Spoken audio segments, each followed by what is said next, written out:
Hey guys, tonight we begin with ... a time so far back in history that your brain might just try to file a complaint for excessive mental stretching. We're talking 4.7 million years ago. That's right before Netflix, before coffee, before even the wheel. And yes, I know, you're already thinking, well then what did people even do? Spoiler alert, they didn't scroll Instagram, but they did spend a lot of time trying not to die. Picture this. You're standing barefoot on a patch of dry, strict East Africa. The air is warm, buzzing with insect life, and you can smell that faint metallic temps of dust that gets in your teeth every time the wind kicks up. You've got no house, no clothes, don't blush, it's survival, not a fashion show. And the nearest grocery store is approximately 4.7 million years from opening. Your only tools are your hands, your teeth, and your wits. Oh, and the occasional rock if you're lucky enough to find one before something with sharper teeth finds you. Now, here's the thing, they don't tell you in boring history books, prehistoric. Life wasn't all just grunting and clubbing things over the head. It was a constant mental chess game with nature. Imagine waking up each morning and thinking, am I going to eat today, or am I going to be eaten? That's your entire calendar. No meetings, no deadlines, just that one big question. You're part of a small band of early hominins, not quite human, but already walking on 2 feet mostly. You've got these long ape-like arms that are fantastic for climbing trees, and a brain that's starting to get just smart enough to make you anxious. Your leader, let's call him Big Eyebrows, has survived 3 rainy seasons, which basically makes him the prehistoric version of a billionaire. He's got the best sleeping spot under the baobab tree, and first dibs on whatever someone else kills. You're not jealous, of course. Okay, you are. Just a little. Your diet. Mostly roots, berries, and the occasional lucky lizard you can snatch before it skitters away.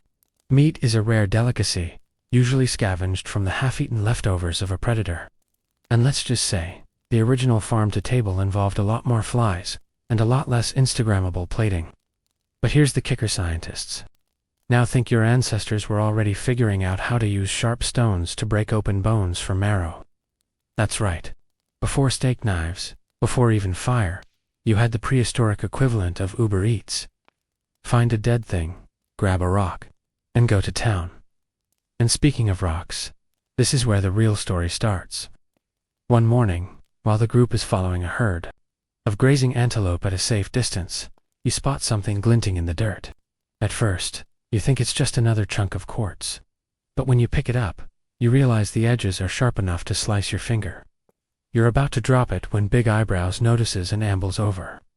He grunts, tilts his head, and without warning uses your new rock to hack open a tortoise shell. Congratulations. You just invented the concept of tool envy. Here's where it gets weird. This little moment, this seemingly random sharp rock, it's one of the first sparks in a chain reaction that will lead millions of years later to iPhones, skyscrapers, and microwaved popcorn. You probably don't feel the weight of that right now, because you're too busy licking tortoise juice off your fingers. But history is quietly leaning in to watch. Night falls, and with it comes the real danger. Your group gathers in a rough circle, huddled against the darkness. You can hear the distant cough of a leopard, the low rumble of something bigger, maybe a saber-toothed cat prowling the savannah.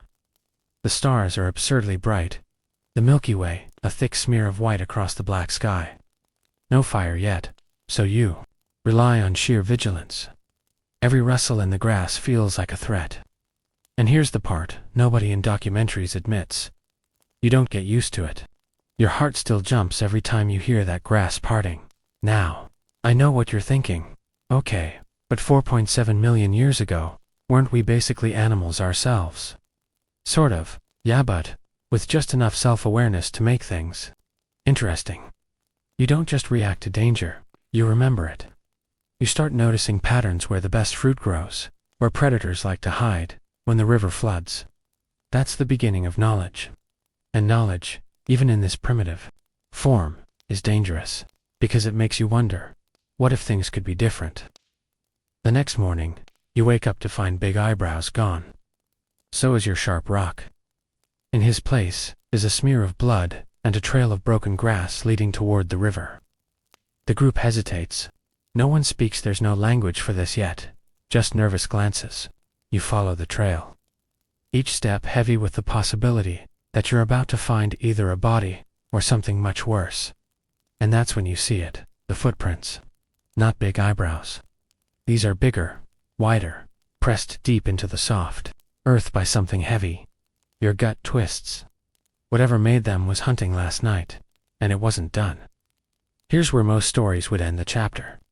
But this isn't most stories, because, as you crouch by those prints, something else catches your eye, a second set of tracks. Smaller, lighter, human-like, but not from your group. Which means one thing, you're not alone out here. The footprints are wrong. You know your people's feet. You've seen them 1,000 times, walking beside you, running from predators, wading in rivers. But these, they're narrower. The toes are different, longer, almost delicate, like they were made for something other than just survival. And here's the kicker, they're fresh. As in, if you leaned down and pressed your hand into the dirt, you could still feel the faint warmth where that other foot had been done. Now, if you were living for 0.7 million years in the future, you'd do the smart thing, call the cops. Text your friends, maybe grab a flashlight. But back here, your only options are pretend you didn't see them and go back to chewing roots. Investigate and risk becoming a cautionary tale in your group's future. Bedtime grunts. Naturally, you pick option 2. The rest of the group hangs back, all side-eye and silent judgment. One younger male, let's call him, always hungry, edges closer, curiosity outweighing common sense. You follow the prints deeper into the brush, the air getting heavier with that thick, green smell of plants that have been drinking from the river all night. Somewhere in the distance, you hear the flap of huge wings. That's not good news. Out here, the only birds that big are the ones who think of small primates as walking snacks. Then you hear it, a low hum, not an animal growl, not wind through the grass. This is rhythmic, intentional, almost like singing. It's coming from just beyond a cluster of trees. You motion to always hungry to keep quiet. He immediately steps on the loudest twig in East Africa. Thanks, buddy. The humming stops. You freeze. From behind the trees, a figure steps out. She's small, shorter than you, lighter on her feet, skin smeared with reddish clay, hair tangled with strips of dried grass, and she's carrying something you've never seen before. A stick sharpened to a vicious point. The tip glints like it's been hardened in fire. That's when your brain does a double take. Fire. Nobody here has fire. Not your group. Not anyone you've ever heard grunting at in the distance. She sees you, tilts her head, and for the briefest moment, smiles. And then she's gonna vanish back into the trees, like she'd never been there. Always hungry stares at you with wide eyes. And for a second you can tell he's wondering the same thing you are. Was she even real? Or did you both just see the prehistoric version of a ghost? Back at camp, you try to explain what you saw. But there's no real way to say, hey, there's a stranger with a murder stick and possibly magic fire out there, when your language is basically grunts and pointing. Big eyebrows is still missing, which means you're technically in charge now, not because you're the strongest, but because you're the one who went looking. Leadership in prehistory, 90% proximity, 10%. Bad luck. Night comes, and you're lying awake under the baobab, listening. Your group is restless. Every twig snap in the dark makes you twitch. Somewhere far off, you see a faint glorange, flickering. Could it be fire? It's too far to tell, but your chest tightens anyway. That glow could mean safety. It could mean food. It could mean the end of freezing through long nights with nothing but each other's body heat. Or it could mean a trap. Here's the part historians usually skip. Back in these days, trust wasn't a survival strategy. It was a death wish. Anyone outside your small circle was a potential predator, even if they looked like you. Especially if they looked like you. Because that meant they wanted the same scarce resources you did. The next morning, you decide you can't just sit around waiting for big eyebrows to magically reappear. You grab your sharp rock, yes, the same one that started all this, and head toward where you saw the glow. Always hungry insists on coming. You tell him no. He comes anyway. The land changes as you walk. The dry, open grass gives way to denser growth, thicker shadows. The air feels cooler here, the ground soft underfoot. You find more footprints, hers, moving in a winding pattern, almost like she wanted to be followed. That's unsettling. After a while, you hear water running, splashing. You push through a curtain of vines and nearly trip over the edge of a riverbank. And there she is. The girl is crouched by the water, skin glistening with droplets, her sharp stick resting beside her. She's holding something small and wriggling a fish. Not just holding it, killing it with deliberate, practiced movements. You've eaten fish before, but only ones that washed up dead or got stuck in shallow pools. She's catching them, fresh, right out of the water, like it's nothing. Always hungry makes a noise that's somewhere between awe and hunger. She glances up, sees you, and this time doesn't run. Instead, she picks up her stick and points not at you. But at the far side of the river, you follow her gaze. That's when you see it, the carcass of something, massive, partially submerged, swarmed with vultures. It's bigger than anything you've ever hunted. Too big for even the most reckless predator to take down easily. And yet, there it is. She says something, words you don't understand, but the tone is clear. She's telling you, that's mine. And just like that, you realize two things at once. First, there's another group out here, and they're not just surviving, they're thriving. They have tools, maybe fire, definitely hunting skills. Your people can only dream about. Second, if they can take down something that big, they can take you down. To dot your mind races. Do you try to befriend her? Steal her secrets? Warn your group to stay far, far away? Before you can decide, the sound hits you, a deep, bone-shaking roar from somewhere upriver. The vultures scatter. The girl doesn't flinch, always hungry, grabs your arm, whispering, well, grunting the obvious. We need to go.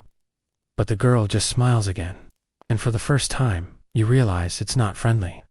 It's the smile of someone who knows what's about to happen. The roar hits again, louder this time. It's not just noise, it's a vibration you feel in your chest, like the earth itself just cleared its throat. The vultures abandon the carcass entirely now, flapping upward in a ragged black cloud. The girl with the sharpened stick doesn't move, but her eyes flick toward you. And you get that sinking, instinctual feeling, like a zebra, realizing it's not on the menu. It is the menu. Always hungry has already started backing away, but his retreat is more like a toddler trying to sneak cookies. Loud, clumsy, and very obvious. You want to grab him, tell him to shut up, but you're rooted in place. Staring at the river, the water's surface begins to ripple, not a gentle ripple, but wide, heavy waves, like something enormous is forcing its way forward. And then, in the kind of slow-motion nightmare that makes you wish you'd just stayed in bed that morning, it appears. A head, massive, crocodile-like, but broader, heavier, with teeth that look less like teeth and more like nature's way of saying, I dare you to exist near me. This is no modern croc, it's one of the ancient ones, the kind that grew as long as a small bus, and thought of early hominins as chewy finger snacks. Its eyes rise above the water, gold and unblinking, locking onto the shore. Here's the problem. It's not looking at the girl, it's looking at you. The girl finally moves, but not to run. She snatches up her stick and sprints toward the carcass. What follows is something you've never seen before. She plants the spear in the ground, uses it as leverage, and climbs onto the half-submerged beast. She's not hunting the croc, she's using the carcass as bait. And she's already in position to claim her prize. Always hungry tugs your arm so hard it feels like he's trying to remove it. You've got two choices here. Run, and hope the thing in the water doesn't decide to chase. Stay, and find out what prehistoric National Geographic looks like. Up close, you stay. The croc lunges, the water exploding into spray, its massive jaws clamp onto the carcass, thrashing, dragging it further into the river. That's when the girl strikes. Not at the croc, it's way too big for that, but at its eye. The sharp stick plunges in, and the croc lets go in a violent, thrashing spiral. The water turns into a boiling mess of mud and foam. She's already off the carcass and scrambling back to shore, breathing hard. Her eyes flick to you, and for the first time, You see something that might actually be respect.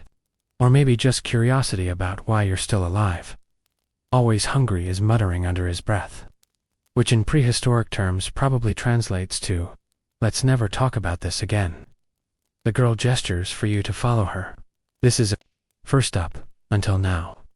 Your relationship with other humans outside your group has been waved from a distance, and hope they don't throw rocks.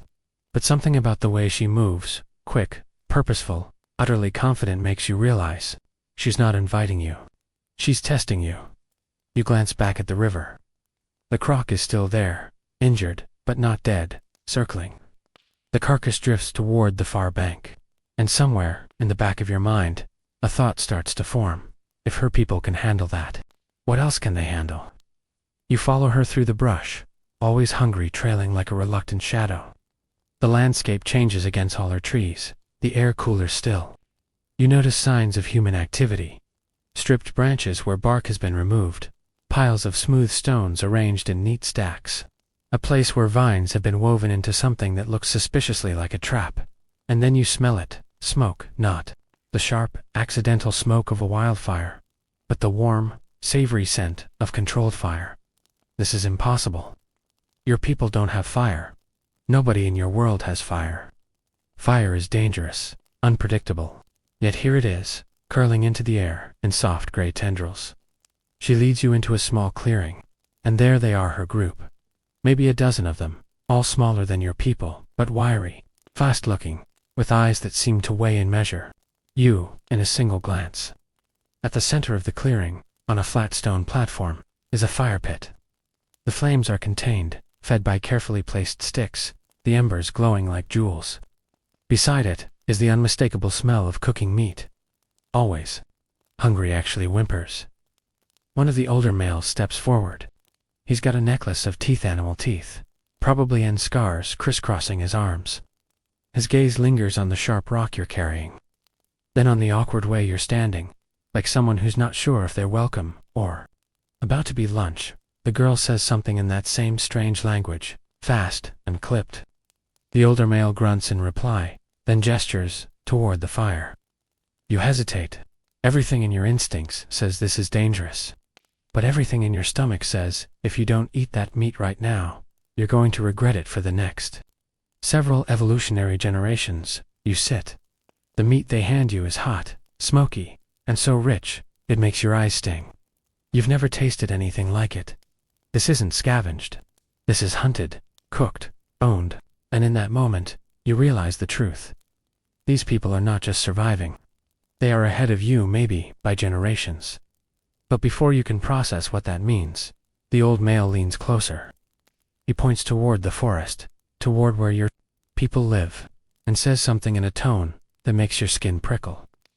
The girl translates not in words you understand, but in the universal language of gestures, 2 fingers walking, then a hand slicing across the throat. You're not sure. What's worse, that you understand it perfectly, or that she's smiling when she says it. Whatever's coming next, it's not going to be friendly. You leave the fire with a belly full of smoky meat and a head full of questions, mostly the kind that keep you awake at night. The girl doesn't follow you, neither does the scarred old male. In fact, no one in her group seems particularly worried about you leaving. That's not a good sign. It means they either don't see you as a threat, or they know exactly where you live and exactly how to find you. Always. Hungry keeps glancing over his shoulder, like we're already being followed. You want to tell him to stop acting paranoid, but the truth is, your own skin is crawling. Every rustle of leaves sounds like footsteps, every bird call like a signal. When your camp finally comes into view, you almost relax until you notice what's missing. The baobab tree is there, the sleeping spots are there, but the people, gone. No big eyebrows, no familiar faces. Just silence. You, and always hungry, freeze at the edge of the clearing, scanning for movement, and that's when you see it, marks in the dirt. Not the random scuffs of daily life, but deep grooves, like something heavy was dragged. You kneel down and trace them with your fingers, feeling the uneven ridges. Some of the grooves have smeared, footprints alongside them bare, human-like. But not from your group. Your stomach twists. Always hungry mutters a low, nervous grunt. You're about to answer when you hear it. A single, sharp whistle from the tree line. Not from your people. From them. You spin, but the sound doesn't repeat. The forest just stares back at you, green and silent, pretending it's innocent. You grab Always Hungry's arm and pull him toward the river, thinking maybe you'll circle around and track your people's scent. But you only get a few steps before you see it wedged into the ground by your sleeping spot. A sharpened stick, not just any stick. One of her sticks. And tied to it with a strip of animal sinew is something that makes your blood run cold. A clump of big eyebrows hair. It's a message, and not a friendly one. The worst part, they left it right out in the open, like they wanted you to find it, which means they're watching, right now. You scan the tree line, heart thudding, nothing moves. But you can't shake the feeling of eyes on your back. Move. You grunt at Always Hungry. The two of you make for the far edge of camp, where the forest grows thick and tangled. You need cover, time to think. But as soon as you step into the shadows, a shape drops from the trees. It's not her. It's a male, shorter, faster, and holding a stone blade so sharp it could open you from neck to navel. He blocks your path, eyes narrowed, breathing steady. This isn't an ambush. This is a warning. You don't move. Neither does he. For a few long seconds, you just stare at each other. The air thick with the unspoken understanding that whoever moves first could die then. Without breaking eye contact, he tilts his head toward the deeper forest and steps aside. It's not permission, it's a command. Go that way. Always Hungry glances at you like we are going to die. You answer with a look that says yes, but let's do it later. You follow the direction the stranger gave, partly because you don't have a better plan, and partly because every instinct in your body is screaming that if you turn your back on him, you won't make it 3 steps. The deeper you go, the darker it gets. The air is heavy with the smell of damp leaves and something faintly metallic blood. You pass a spot where the earth has been disturbed, a shallow pit filled with bones. Some are animal, some are not. Always Hungry notices too. His breathing changes shallow and fast. Then you hear voices ahead low, murmuring, almost like a chant. You creep forward until you can see the clearing. They're there, not just the girl and her people, but your people, bound at the wrists, kneeling in a line. Big Eyebrows is in the center, glaring at anyone who dares make eye contact with him. He's alive, but there's blood on his face, and his leg is bent at a wrong angle.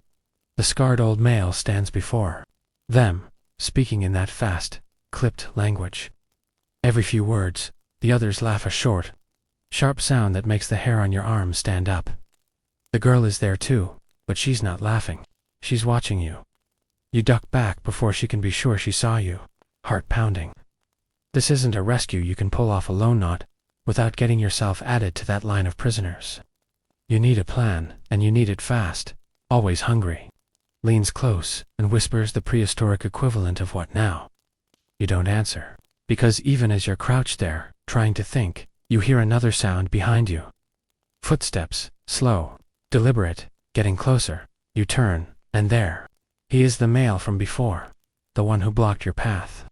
He's smiling now, but it's the kind of smile that says, I've been following you since the river, and you had no idea. He raises a finger to his lips. Then he points not at you, not at the prisoners, but at something else in the trees, and what you see there makes your breath catch. It's not human. It's not animal. It's something in between. And it's watching the clearing just like you are. Whatever this is, you've just stumbled into a game with more players than you realized.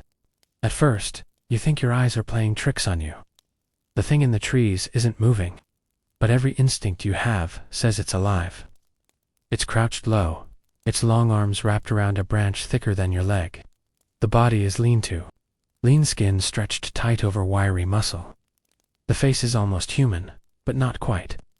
The brow is heavy, the jaw massive, and the eyes. The eyes are wrong. They're not the wary, calculating eyes of a predator. They're curious, studying, like a child seeing something new for the first time. It tilts its head. You tilt yours without meaning to. For a moment, it feels like you're looking into a cracked mirror, your features reflected back at you, but twisted just enough to make your skin crawl. the male who's been shadowing you. Stoneblade Guy doesn't seem surprised. He keeps his finger pressed to his lips, motioning for you to stay still. Which is a problem, because Always Hungry has the patience of a mosquito. He shifts his weight, a dry leaf crunches under his foot, and the thing in the tree's head snaps toward the sound. In a heartbeat, it's gone from the branch. Not climbed down, gone. 1 second it's there, the next it's in the undergrowth, moving faster than your eyes can follow. You hear a rustle to your left, then to your right. Then it's behind you. You don't see it so much as feel its warm breath against your neck. The faint scent of wet earth and blood. Every hair on your body stands on end. You turn slowly, because bolting now would be the prehistoric equivalent of painting a target on your back.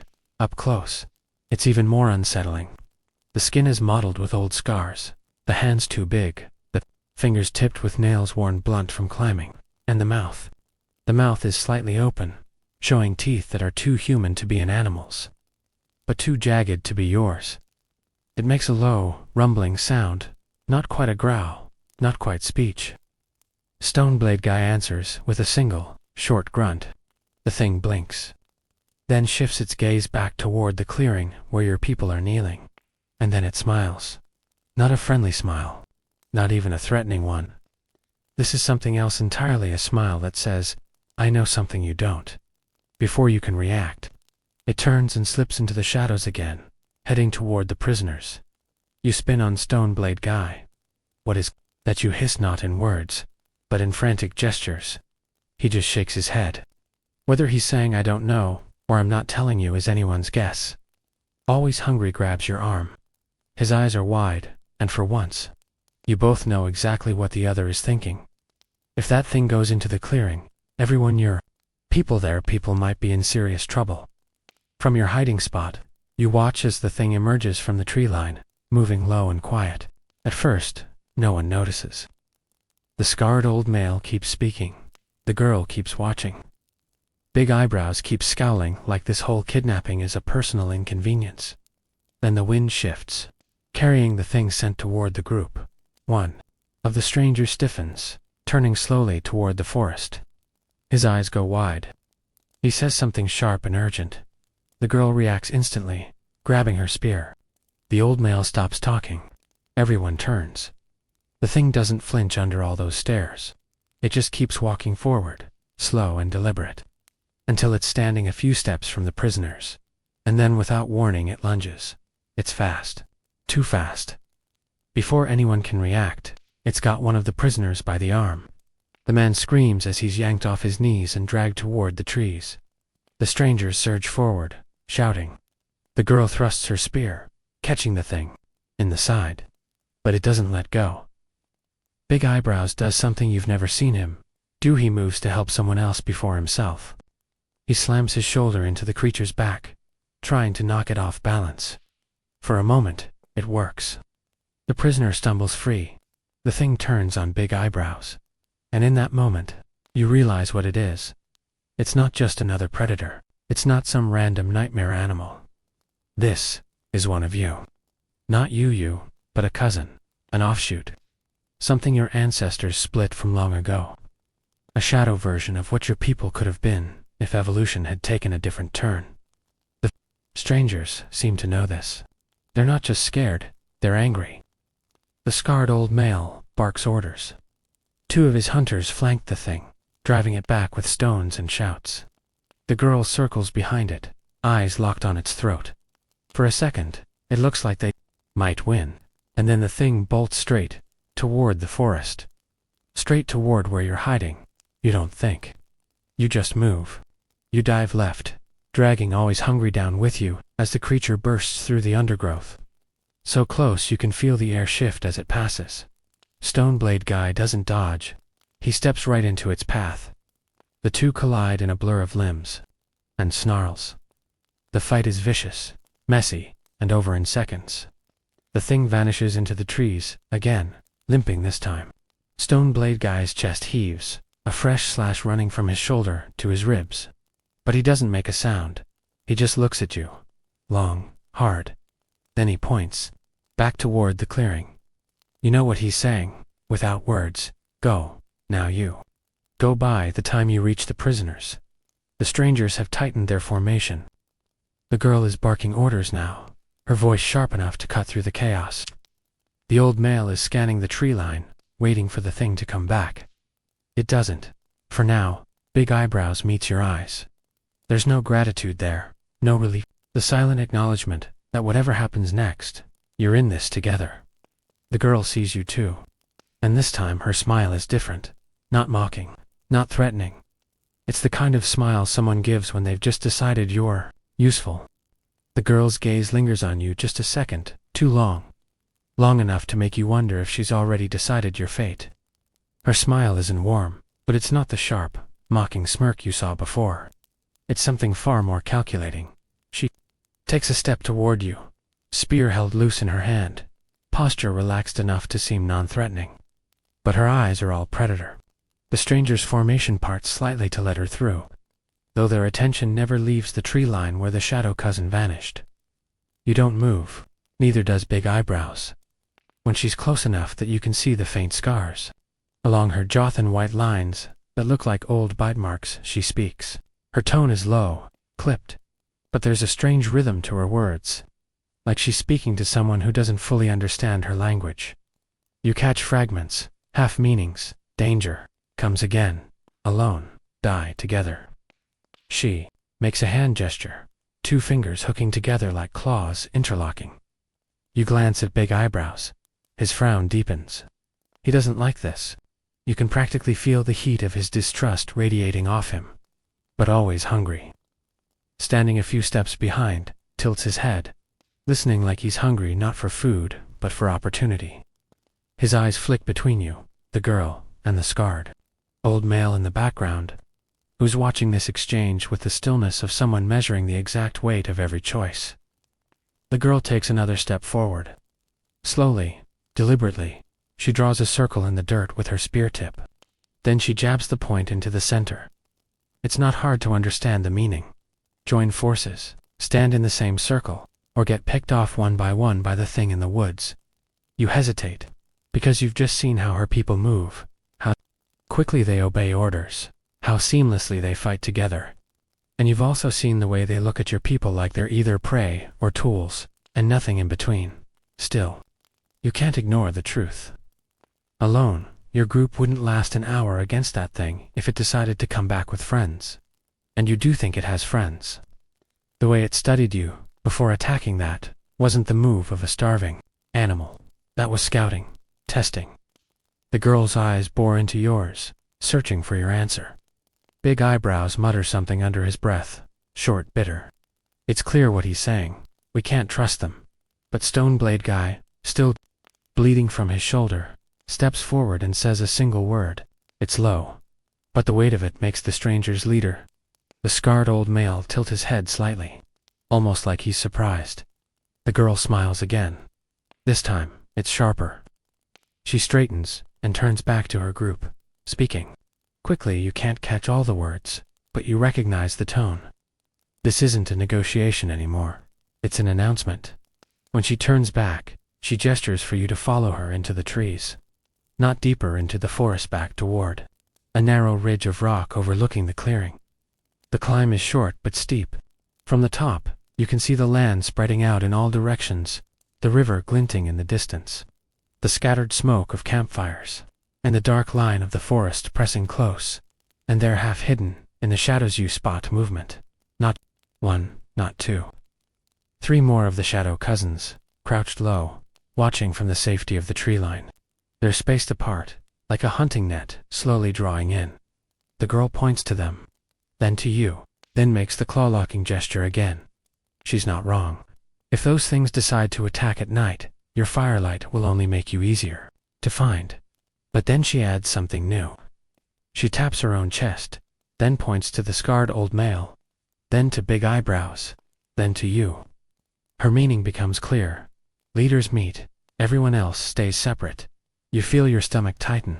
This isn't just about survival. This is about control. If you agree, you're giving her the power to define terms. If you refuse, you're telling her you'd rather risk your people's lives than share a plan. The air feels heavy. You glance at Big Eyebrows.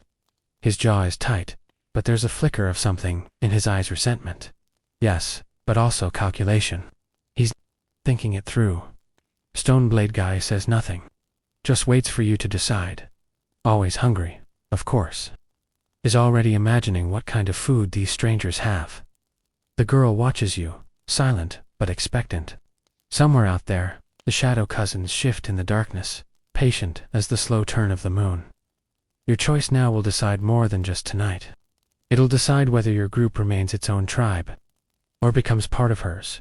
And in the back of your mind, a quiet, unsettling thought whispers. Maybe she's not offering protection from the shadow cousins at all. You've been in this kind of moment before, though not exactly like this. Back when survival meant deciding whether to climb down to the river for water or risk a whole day without drinking.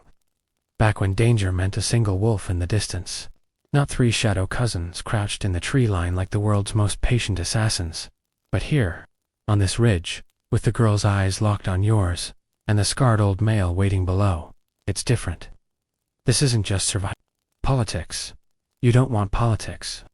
Politics is the kind of thing that gets people killed without leaving claw marks. Still, you nod, slowly, carefully. Big Eyebrows gives you the kind of glare that says, if this goes wrong, I'm blaming you until the end of time. Stoneblade Guy grunts something low, probably along the lines of about time. And always hungry. Well, he's already inching closer to the strangers' packs, trying to see if he can sniff out food before this meeting even begins. The girl turns, gestures, for you to follow. You descend the ridge together, but not to the clearing where the rest of your people wait. She leads you toward a small hollow in the rocks, where the air smells faintly of burned wood, and something else metallic, faintly sweet, like dried blood. Inside, the scarred old male sits on a low stone. His posture is loose, but his gaze is sharp, one of those stares that makes you feel like he's taking your measure in real time, weighing every blink, every twitch. Big Eyebrows stiffens. You can feel his distrust humming like a bowstring. The girl sits on her haunches beside the old male, spear laid across her knees. She says something in their language, a string of clipped syllables, all rhythm and pause, like a drumbeat. The old male listens. Then he looks at you and speaks. It's not a language you know, but the tone is unmistakable. Formal, deliberate, heavy with meaning. He gestures to the circle of stones at the center of the hollow. You glance at the girl. She makes the claw-locking gesture again, but this time, she adds something new. She presses her palm to the stone floor, then lifts it slowly, fingers curling into a fist. Your brain works through the signs. Join the circle, bind the pact. It will hold. The old male produces something from a leather pouch at his waist. At first you think it's a piece of carved bone, but then you see the edge. It's a shard of obsidian, glossy black and wickedly sharp. He sets it down in the circle of stones. Then the girl takes a strip of sinew from her belt, winding it around her wrist before tossing the loose end toward you. Big Eyebrows mutters a warning under his breath. It clicks. This isn't just a leader's talk situation. This is a binding oath, a literal tether between you and them. And that shard of obsidian, that's not for decoration. That's for blood. You know enough about this kind of thing, stories whispered, by the elders' warnings about how some tribes make agreements you can't walk away from without consequences. The kind of pact where breaking it means you're not just an enemy. You're cursed. The girl watches you, head tilted, like she's curious which way you'll jump. The shadow cousins are still out there. You can feel their eyes. On your back, like the forest itself, is leaning closer to hear your answer. You reach for the sinew. Big Eyebrows hisses through his teeth. Stoneblade Guy shifts his weight, but doesn't stop you. You wrap the sinew around your wrist, the fibers rough against your skin. The girl pulls it taut, connecting you. Then she gestures to the shard. You know what's next. You pick it up. It's cold, heavier than it looks. The old male says something low, probably the formal words of the oath.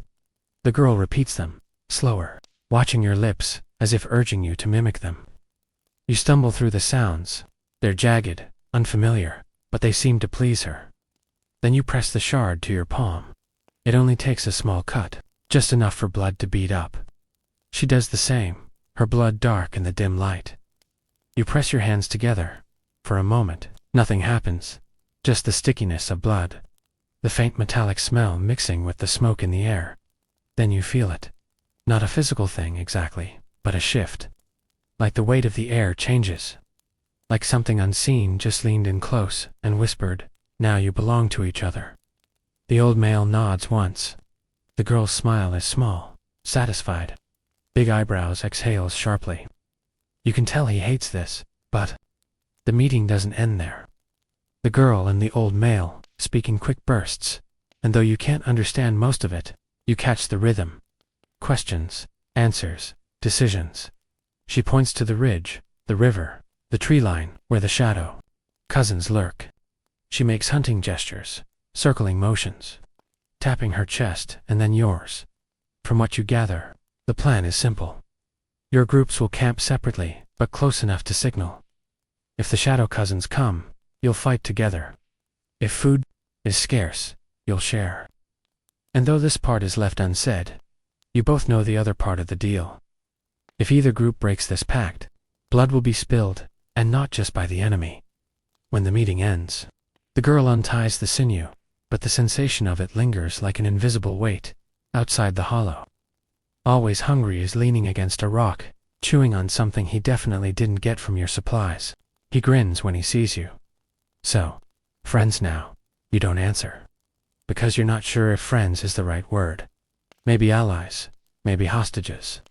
And as you glance toward the tree line, you see the faintest flicker of movement. One of the shadow cousins, crouched low, watching still. The night comes in quietly, the way a snake might slide into tall grass. No wind, no rustling leaves. Just a stillness so complete that even the river below seems to hold its breath. You're used to nights in the wild, the occasional howl, the rustle of small creatures in the brush, but this is different. This is deliberate silence, as if the forest itself is bracing for something. Your group's camp is a narrow rise just above the hollow where you met the girl and the scarred old male. A few paces away, through a curtain of ferns, you can see their faint firelight flickering low, barely there. Just enough to keep the darkness from swallowing them whole. Big Eyebrows is pacing the perimeter, muttering to himself. Stoneblade Guy sits sharpening his weapon, eyes fixed on the tree line. Always Hungry is already half dozing, though his hand rests on the hilt of his knife. You should be resting too.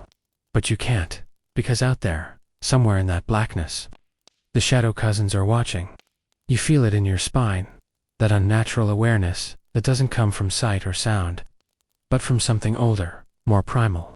It's the same sense that makes prey animals freeze before a predator strikes. At one point, you think you catch movement. Just a suggestion, a darker shape against the dark. A flash of reflection like wet eyes. Then nothing. Across the way, the girl appears in the faint glow of her camp's embers. She's standing, spear in hand, scanning the same tree line you are. Her posture says she feels it too. For a moment, your eyes meet. She doesn't wave, she doesn't nod. But there's a shared understanding in that stillness. We are awake for the same reason. Hours pass in fragments. You find yourself drifting between watchfulness and a kind of half-sleep where every dream is a shadow moving in the periphery. Then, somewhere deep in the forest, a sound, not loud, not close, but wrong. A slow, dragging scrape, followed by a hollow tap. Then silence again. Big Eyebrows freezes mid-step. Stoneblade Guy stops sharpening. Even Always Hungry is suddenly alert, knife in hand. You know that sound. It's not the call of an animal. It's not the snapping of a branch. It's the sound of something deliberate, something carrying wood or bone against stone. And it's meant to be heard. The girl's camp hears it too. One of her men rises, bow in hand. The old male steps into the firelight, his expression unreadable. Another sound follows, this time closer. The scrape, the tap, the silence. It moves around the perimeter, never coming straight in. Like a wolf, circling a herd to test the edges. Your heart starts to hammer. Not because of the noise, but because of the pattern. It's not a random path, it's a slow, tightening circle. Whoever or whatever it is, They're pushing you towards something. The girl's group is shifting now, spears outward. Big Eyebrows mutters, "They're trying to spook us." But you know better. This isn't about fear. This is about hurting. Then the smell hits you. Faint at first, like wet earth. Then stronger, metallic, coppery, blood. The shadow cousins are close enough for the scent to carry. The girl makes a hand signal toward you, a quick slice across the air, then a downward point. Stay low, stay hidden. You obey, ducking near the fire where the light is weakest. A moment later, something breaks the silence. Not a scrape, not a tap. A voice. It's low, hoarse, almost human. Just one word, or maybe just a sound meant to mimic speech. You can't understand it, but the tone is mocking. Your blood chills, because you realize that whoever made that sound is close enough for you to hear the texture in their breath. The girl reacts instantly, shouting something in her language, and throwing a burning branch toward the noise. For a split second, the forest lights up in orange, and there it is. Tall, lean, skin pale under the firelight, eyes too wide, a mouth that doesn't close properly, curling up in a jagged grin. One hand clutching a long stick with something tied to the end bone, maybe a skull. The figure steps back into the dark before you can breathe. The girl's camp erupts, spears ready. Your group does the same. But the night closes in again, swallowing the shape like it was never there. The scraping starts once more. Farther away now, moving off. But you know it's not over.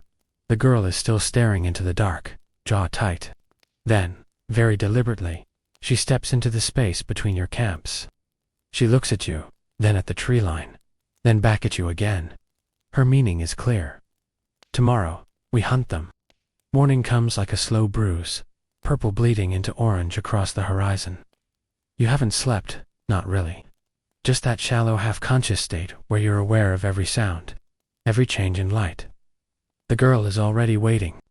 When you emerge from the makeshift shelter, she's crouched near the stream, sharpening her spear with deliberate, almost meditative movements. The old scarred male is beside her, chewing on something that looks like dried roots. Big Eyebrows eyes them warily. But you notice he hasn't got his hand on his weapon anymore. Not exactly trust, but something close to tolerance. You splash water on your face. It's cold enough to sting, but it clears your head. The air smells of damp earth, charred wood, and that faint copper note from the night before. The girl glances at you. No words, just a tilt of her head. We move now, always. Hungry groans. We're seriously doing this. But falls into step anyway. Stone Blade Guy seems eager. He's gripping his weapon like this is exactly the kind of morning he lives for. You set out together, two uneasy groups, moving as one. The forest feels different in daylight. It's still thick and green, but every shadow now carries context. That's where the tapping started. That's where the figure stood. That's where the scent of blood drifted through. You follow the trail in silence, letting the girl take point. Her steps are soundless, each footfall landing with the precision of someone who's hunted since childhood. The scarred old male follows her like a shadow, eyes constantly scanning the edges of the path. After maybe an hour, she stops, points at the ground. There, in the soft earth, is a print. Long toes, narrow heel, not quite human, but close enough to make your skin crawl. The distance between prints says it moves with a strange, almost loping stride. The girl says something in her language, sharp clipped syllables. You don't need a translation. It's basically, we're close. You push deeper into the trees.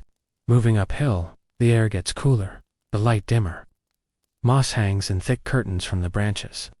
It's the kind of place where sound dies quickly, swallowed by the undergrowth. Then you hear it, a faint drip. You look up, expecting rain, but the sky above the canopy is clear. The girl gestures to the old male, who moves ahead, crouching low. A moment later, he calls softly. You approach and see it. A dark stain on a flat rock, fresh, still wet. Blood. It's not splattered, it's been placed. A single streak, almost like a marker. Always Hungry mutters, we're walking into a trap. And you can't help but agree. But you keep going. The terrain shifts, more rocks, steeper inclines. Then, ahead, you spot it. A narrow opening in the hillside, half hidden by a curtain of vines. The girl's expression hardens. She whispers something to her group, and they fan out. You realize, with a cold certainty, this isn't the first time. She's tracked them here. She's been here before.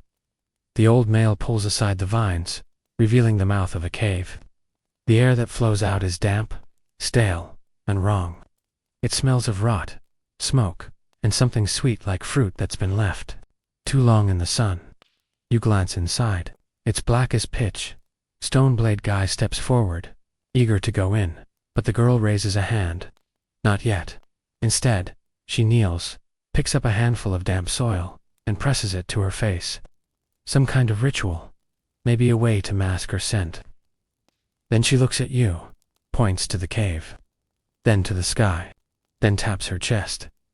She wants to wait until the sun is at its highest, when the shadow cousins can't slip out into the dim morning light unnoticed. So you wait, and in that waiting, you realize the silence around you is absolute.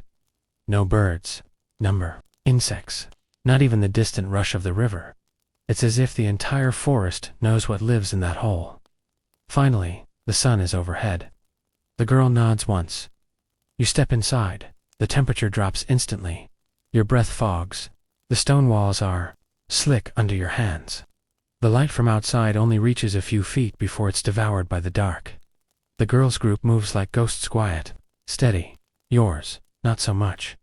Always hungry, trips on a loose rock. Big Eyebrows mutters curses under his breath. The deeper you go, the more the smell intensifies.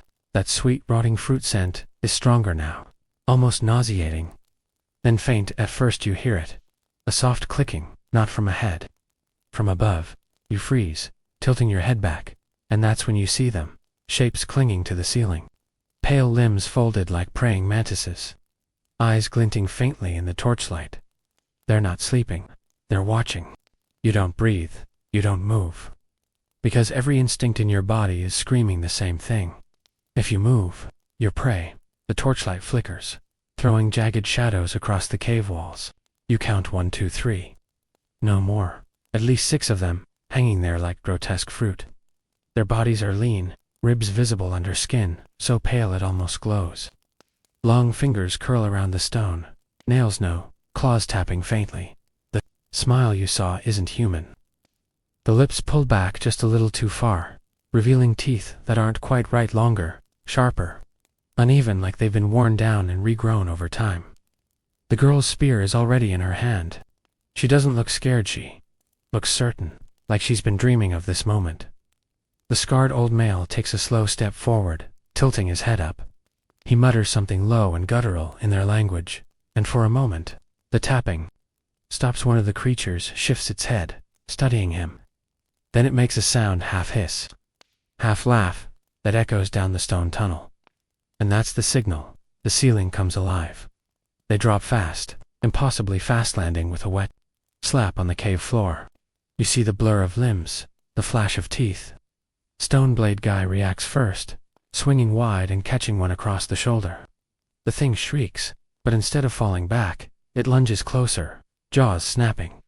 You grab for your weapon, anything, and swing blindly. Your hand connects with something that feels like twisted rope and slick leather all at once. It stumbles but doesn't go down. The girl drives her spear into another, pinning it against the wall. The old male rips the spear free and spins, gutting a second one before it can leap at Big Eyebrows. Always Hungry is screaming, not words, just screaming, as one of them drags him backward toward the dark. You lunge, grab his arm, and pull, with everything you have. The thing's claws rake across your forearm, burning, tearing. It lets go only when Stoneblade Guy drives his weapon into its side. But for every one that falls, another seems to appear from the shadows. You start to understand why the girl wanted the sun at its highest. Even now, in the deepest part of the cave, there's just enough stray daylight from the entrance to make them squint and shy away briefly. But enough to matter. Still, they're relentless. One of them, taller than the rest, steps forward. The others pause, almost like they're giving it space. Its eyes are larger, deeper set. Its skin is crisscrossed with scars, and around its neck hangs something that makes your stomach drop. A human jawbone. It tilts its head, studying you, then speaks in a voice like stones grinding together. The words mean nothing to you, but they clearly mean something to the girl. Her face goes from focused to furious. She snarls something back, and before the taller one can answer, she charges. What happens next is not a fight, it's a blur. They clash in the center of the cave, spear against claw, each movement precise and brutal. The taller one blocks, twists, and lashes out, cutting a deep line across her shoulder. She doesn't flinch. She spins, drives the spear up under its ribs, and with a cry that echoes like thunder, pins it to the wall. The others freeze. For a long, breathless moment, all you hear is the drip of blood on stone. Then, slowly, they back away, not out of fear, more like acknowledgement. The girl yanks her spear free. The tall one crumples, still staring at her, even as the light fades from its eyes. The surviving creatures melt back into the dark, clicking and hissing. You don't know if you've won, or if they've just decided this round is over. The girl doesn't wait to find out. She gestures sharply toward the entrance. You follow, stumbling over the uneven floor, your arm still bleeding. When you finally burst into the sunlight, it feels like breaking the surface after being underwater too long. The old male says something short. The girl nods, and then she looks at you, expression unreadable, and says slowly, in heavily accented words, you do understand. You want to believe she's exaggerating, that what just happened in the cave was the big confrontation, the climactic showdown, and now it's over. But the way she's staring back toward the dark, the way the old male is already binding strips of hide into makeshift barricades at the cave mouth. Yeah, this isn't over. You sink down on a flat rock, clutching your arm. The claw marks are deep, burning with a strange heat knot, the normal sting of a wound. It's almost like the skin around them is tightening. The girl notices. She steps over, kneels, and takes your wrist before you can protest. Her hands are surprisingly warm. She studies the marks, then mutters something under her breath. Stoneblade Guy asks her a question. She shakes her head, and then she says to you, slow and deliberate, if it turns black, you tell me, before sunset. You don't ask why. Some part of you already knows you won't like the answer. The group moves fast. There's no returning to camp, no going back to whatever normal was before the cave. The girl leads you into a narrow ravine, the sun high overhead. The air here is hotter, thicker, carrying a smell of damp stone and something faintly metallic as you walk. You can feel their eyes on you, not the shadow creatures this time, but your own companions. They've all gone quiet, speaking only in sharp bursts. Even Always Hungry has stopped his constant snacking. The silence breaks when the old male starts humming. It's low, almost tuneless, but it's got a rhythm to it. 3 beats, pause, 3 beats, pause. The others join in, their voices blending into a sound that's less like music and more like a warning. You glance at the girl. She doesn't hum. She just keeps moving, her eyes scanning the ridge above. And that's when you see it. High up on the ledge, in the sunlight, a figure is watching you. For a second, you think it's one of the shadow creatures, but its skin is darker, weathered, and it's wearing something you recognize. A woven band of grass and bone across its forehead. The girl sees it too. She freezes, then slowly raises her hand, in a gesture you don't understand. The figure mirrors it exactly. A moment later, it's gone, when you finally stop. It's at the mouth of another cave. But this one is different, wider, brighter. The walls near the entrance are carved with strange symbol spirals. Animal shapes, handprints layered over each other in red and black pigment. The old male points at one of the spirals and says something sharp. The girl answers, and this time there's an edge in her voice. You step closer to the wall, tracing the spiral with your eyes. It starts wide, then narrows to a single point, where the pigment has been smeared, almost like it was touched while still wet. That's when you notice something else. Tiny claw marks etched into the rock, just outside the spiral. The girl finally turns to you. You want to know why they came now? She says. You nod. She gestures toward the spiral. It's not their time, not yet. But something woke them early. You frown. What wakes them? Her expression hardens. Blood. Too much in one place. Yours. Mine. Anyone's. You feel your stomach knot. You remember always hungry screaming as they dragged him toward the dark. You remember the deep gouges on your arm. So what you're saying? She cuts you off. You didn't bring them, but you called them, and now she pauses, scanning the ridgeline again. Now others will smell it too. The way she says others makes it clear she's not talking about animals. The old male interrupts, pointing back the way you came. His voice is urgent. The girl doesn't argue. She grabs your wrist, careful not to touch the wound, and pulls you deeper into the cave. The further you go, the more the air changes. It's cooler here, and the walls are slick with condensation. But it's not the dampness that makes your skin prickle, it's the silence. No birds, no dripping water, nothing. And then you see the light. It's faint blue-white, coming from somewhere deeper ahead. You expect fire, maybe glowing fungus. But when you round the corner, you see it's something else, entirely. A pool, perfectly still, its surface shimmering with a light that seems to come from inside it. The girl kneels at the edge, dipping her hand into the water. She murmurs something you can't catch. Then she looks up at you. This will keep them away, she says. For a while. Before you can ask what she means, she gestures for you to kneel. She scoops up the glowing water and pours it slowly over your arm. The pain is instant and sharp, like a dozen needles. You almost pull back, but then it changes. The heat fades. The burning stops. You glance down. The claw marks are still there, but now they're faintly glowing. The girl leans close, her voice barely above a whisper. Don't show them this. Not the others. Not anyone. Because if they see it, they'll know what you are, what I am. You echo. She doesn't answer. She just stands, takes one last look at the glowing pool, and says, "We leave before the sun moves, or it won't matter." You're moving again, not walking, moving. The kind of pace where your lungs start to feel too small for your body. Where every step kicks up just enough dust to stick in your throat. The girl leads. The old male follows close behind. Stone. Blade guy takes the rear, glancing back every few seconds like he's expecting to see something, or someone. The ravine widens, and you step into a clearing. It's quiet. Here too quiet. No wind, no rustle of leaves. The air feels staged, like someone pressed pause on the world. And then you notice the smell. Not death, not decay. Something sweet. Almost like flowers, but heavier, like if flowers could rot. The girl freezes mid-step. She doesn't turn around, but her hand goes yupa. Signal for everyone to stop. You hear it next. Footsteps. Not the scuttling of the shadow creatures.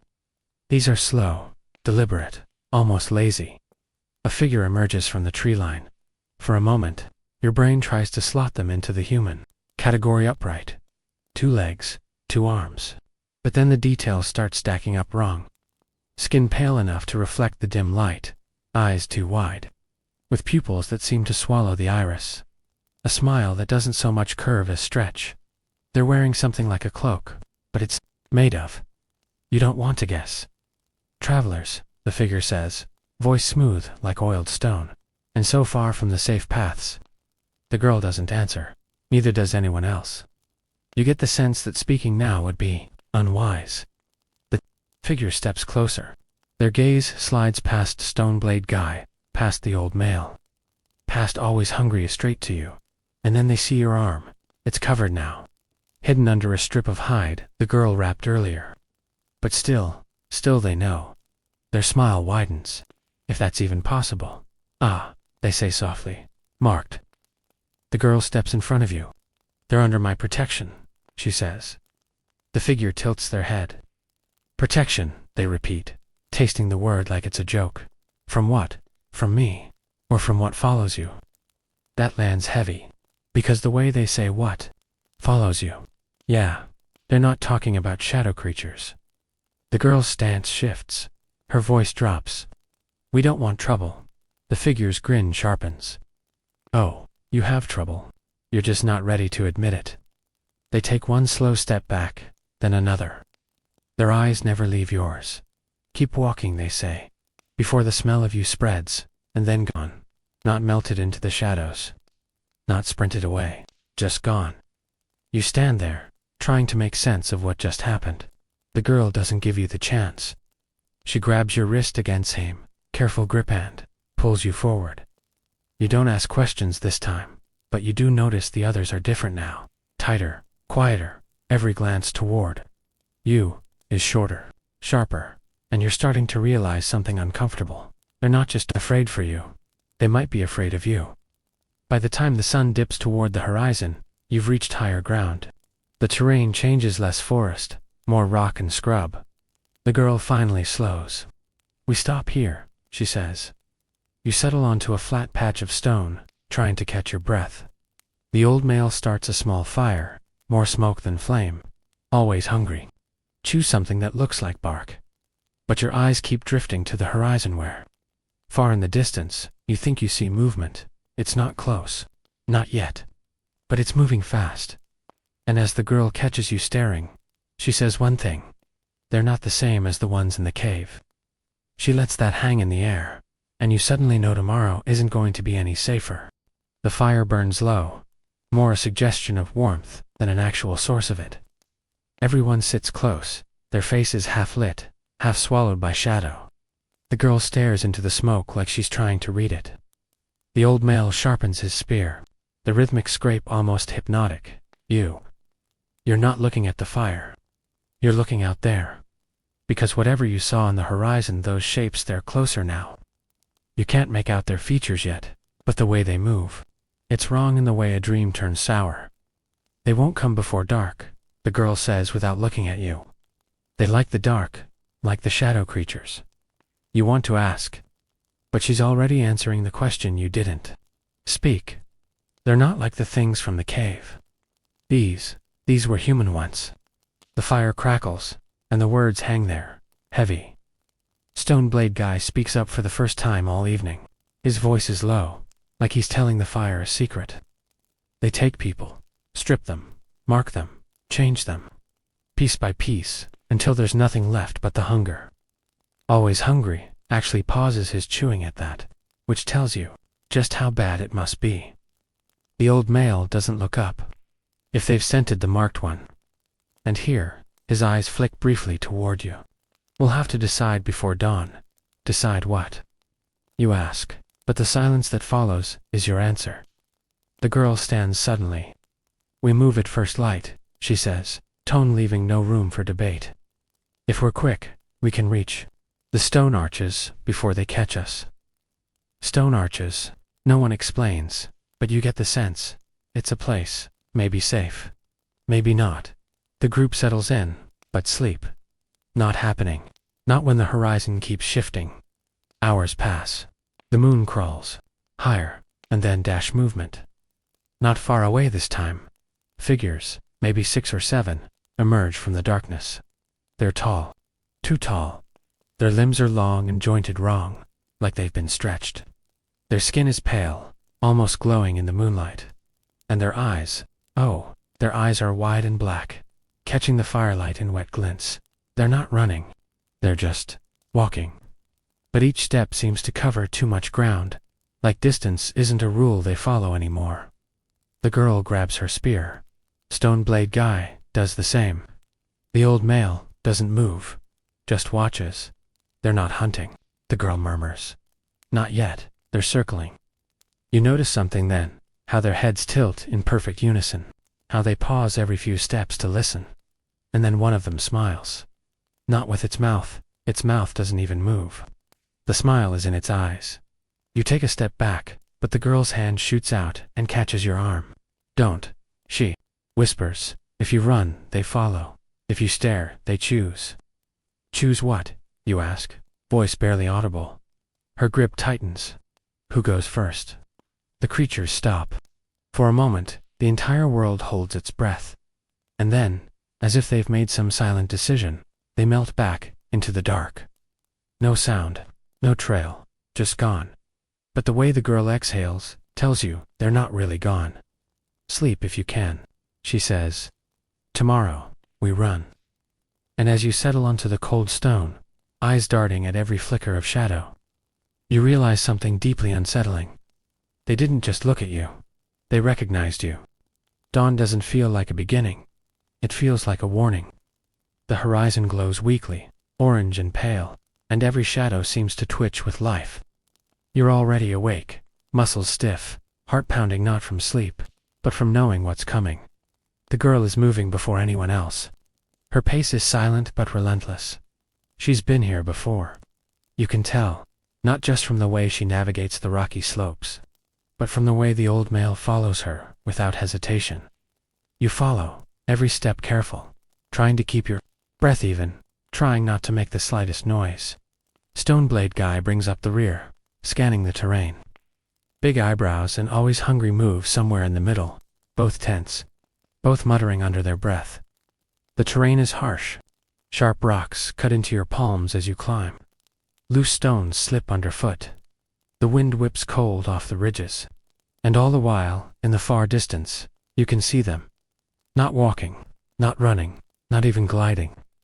They move like shadows stretched over the earth-elongated fluid, inhuman. Every step closer feels like the forest itself is holding its breath.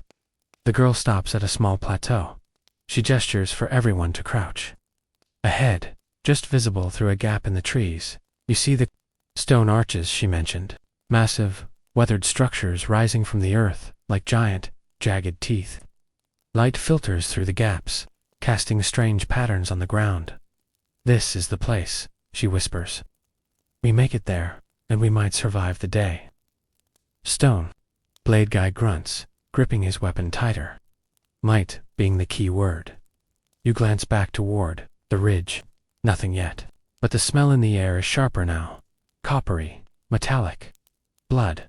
And you notice it tiny ripples in the light. Moving too fast to be the wind. The creatures are close. The girl signals. And the group moves in bursts short, silent sprints from cover to cover. Every footfall is calculated, every pause deliberate. You're aware of every shadow, every flicker of movement. And then you hear it. A soft, wet snap, always hungry, freezes. You all freeze. The girl leans forward, hand to the stone wall for balance. Eyes scanning, nothing then, from above. A shape drops silent as smoke. A shadow cousin, landing just a few feet from you. Claws scrape the stone, eyes glinting with that unnatural hunger. The girl strikes first, spear driving upward, catching it in the chest. The thing screams a wet, grinding sound and retreats back into the shadows. But there are more, always hungry yelps, as another drops near him, dragging a claw along his shoulder. He stumbles. You grab his arm, pull him into cover. Stoneblade. Guy slashes at a third, driving it away, but you can see the fear in his eyes. They're everywhere you reach the arches. They rise like ancient guardians, carved from stone and weathered by centuries. The air inside is cooler, darker, but strangely comforting. The girl moves to the center of the largest arch. She kneels, tracing her hand along the carvings. You can't see the details, but you sense the power there, the same pulse you felt at the glowing pool in Section 12. "This is why they fear this place," she murmurs. "It doesn't belong to them." The old male spreads a line of fire along the ground, creating a barrier. You all step behind it, catching your breath. The creatures arrive at the edge of the arches. They don't enter. Instead, they circle, testing the boundaries, clicking and hissing, and then, one of them steps forward, taller than the rest. Eyes locked on you, you feel it. Recognition, hunger, curiosity, and a warning. They know, the girl whispers. They know what you are. The creatures wait, just beyond the light of the fireline. Not attacking, not retreating, just watching. Every subtle movement sends shivers down your spine. You can feel the tension vibrating through the stone under your knees, through the girl's taut frame, even into the old male's quiet, controlled posture. The tallest one steps forward again. Its gaze is fixed on you, not the girl, not Stoneblade guy, you. And in that look, there's understanding. Or maybe it's something worse, like judgment. The girl whispers to you, low and urgent, "Do not move. Do not make a sound." They can sense it. Your mark. They see it differently. Your hand automatically touches your arm, where the glowing claw marks still faintly shimmer. They aren't human. That much is clear. And whatever they are sensing is ancient, deep, impossible to ignore. The tallest shadow cousin tilts its head, tilting it in a way that makes you instinctively lean back. It's curious. And that curiosity is dangerous. Then, from the darkened edges of the archway, smaller forms begin to slither forward. They're quiet, unbelievably fast, moving almost like smoke on the wind. The girl tightens her grip on her spear. Stoneblade Guy readies his weapon. But even he doesn't look confident. The old male steps to the edge of the fire, hand raised in a slow, deliberate gesture. He's speaking in a language you don't understand. A rhythmic chant that seems to vibrate in the air. And the shadow creatures hesitate.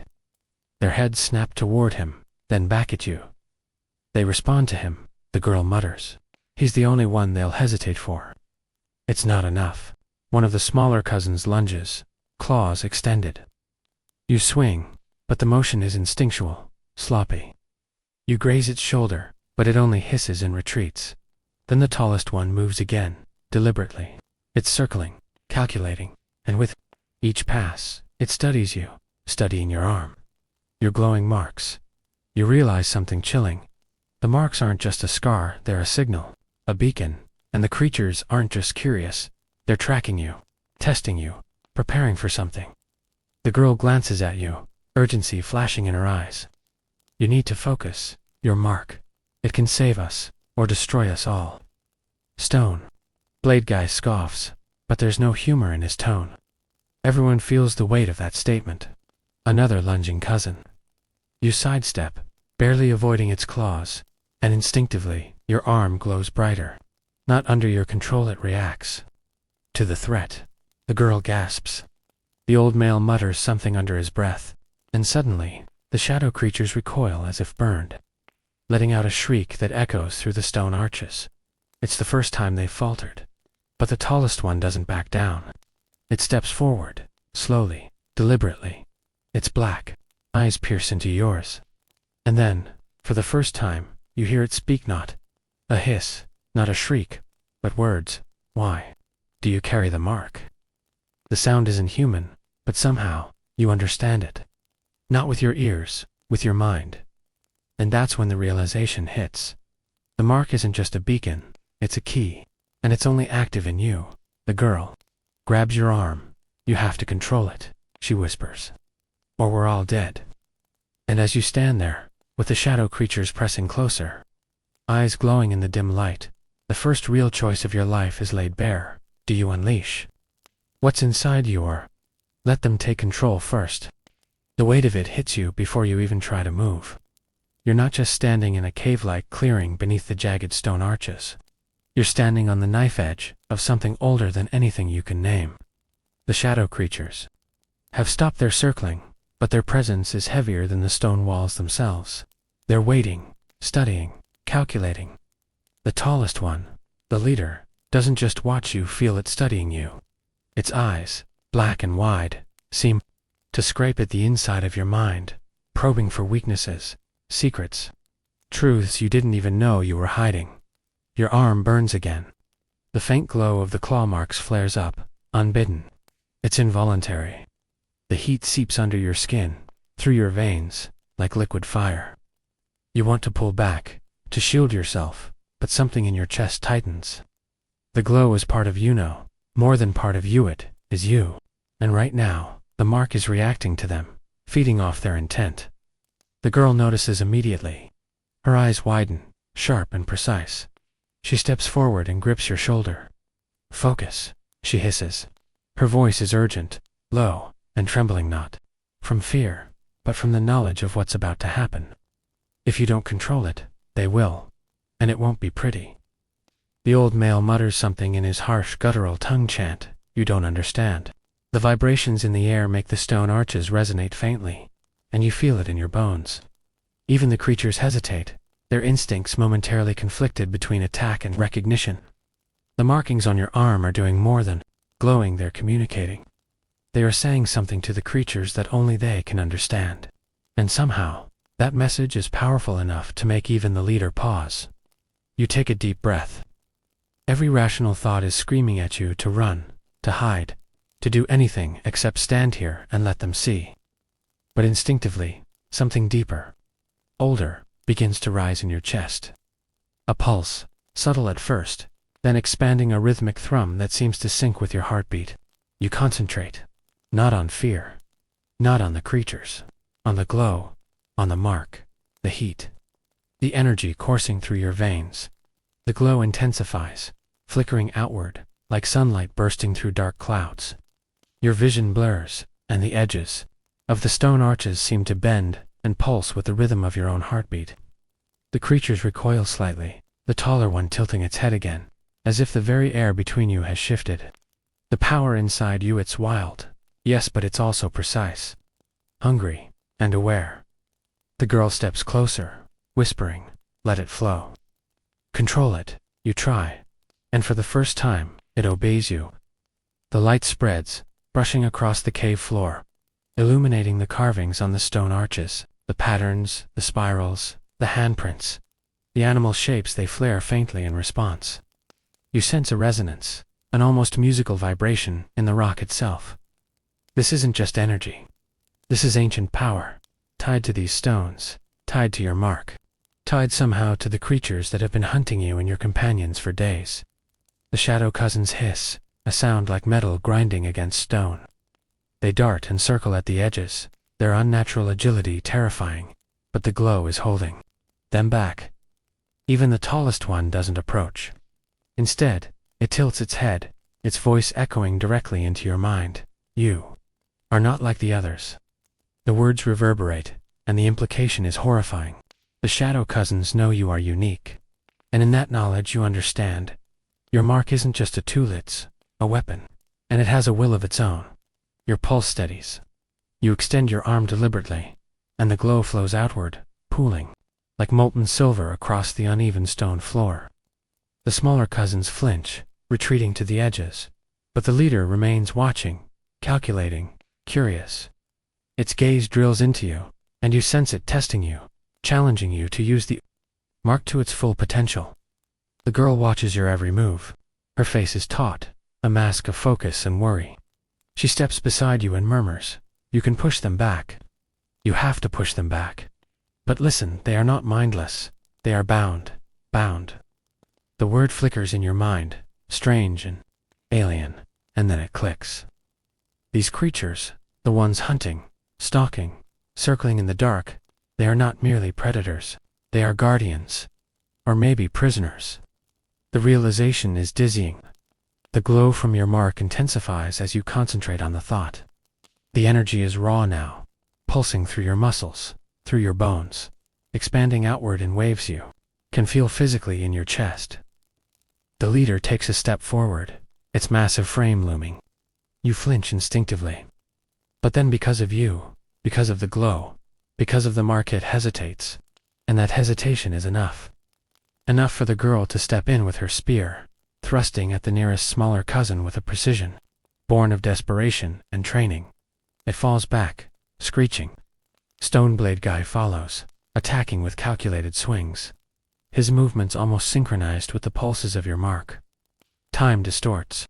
The cave clearing, the arches, the stone carvings, they blur into movement and sound. You realize that the energy from your mark is amplifying the senses of everyone around you. The girl, the old male, even your companions. Every rustle, every breath, every flicker of motion is suddenly visible, audible, tangible. You feel the forest, the cave, the creatures, the very air around you. And then the leader lunges, but the glow reacts before you even think. A shield of light, hot and searing, spreads from your arm in an arc. The leader shrieks, recoiling, claws scraping uselessly against the brilliance. The smaller cousins, caught in the periphery of the light, hiss and retreat further. You realize in a rush of awe and fear that your mark is more than reactive, it's defensive, protective, and terrifyingly. It's beginning to take on a form, almost like an aura, stretching and twisting around your body, tethered to your will, your mind, your fear, and your courage. The girl grabs your shoulder, steadying you. Now, push it further, she urges. They are bound to you, but only if you command it. You do. You push. The glow explodes outward in waves, radiating from your arm in concentric circles, the carvings in the stone responding, humming faintly as if alive. The shadow cousins recoil, screeching in a language that resonates deep in your chest. And in that moment, for the first time, you feel the power of your mark as a choice. The ability to repel, to protect, to dominate. The leader hesitates, then steps back entirely, joining the retreat of the others. Their figures blur into the shadows at the edge of the arches. And when the last one disappears, silence crashes down. The wind, the fire, the distant sound of the forest, all of it feels muted, reverent, aware of what just happened. You stand there, chest heaving, arms still glowing faintly. The realization slowly settling in. You're not just marked, you're chosen. And whatever this mark is, whatever ancient force it taps into, it has just begun to awaken. The girl exhales sharply. They will not come again. Today, she says. But her eyes are cautious, wary. Not because they are defeated. Because they know. They know what you are capable of now. You feel a shiver down your spine. You don't know whether to be terrified, or exhilarated, or both. Stoneblade Guy slaps your shoulder, grinning with a wild, unhinged joy. Well, I'll be damned, you're different. The old male doesn't move. He just watches, silent, calculating. Then he mutters, they will return. And next time, it will not be just curiosity. It will be hunger.